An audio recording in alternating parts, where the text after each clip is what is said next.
नागपूरहून सिंदेवाहीकडे येणाऱ्या बसमध्ये एका महिला प्रवाशाच्या बॅगेतून चोरी करण्याचा प्रयत्न करणाऱ्या 4 महिलांच्या टोळीवर सिंदेवाही पोलिसांनी कारवाई केली आहे।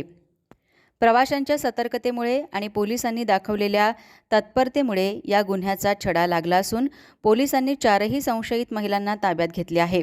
11 एप्रिलला सकाळी 9 ते 12 वाजताच्या सुमारास फिर्यादी महिला बसने नागपूरहून सिंदेवाहीकडे येत होती।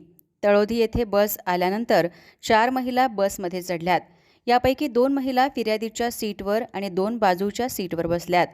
सिंदेवाही बसस्थानक जवळ येताच एका महिलेने अत्यंत संशयास्पदरित्या फिर्यादीच्या सीट खाली असलेल्या बॅगेची चेन उघडण्याचा प्रयत्न केला।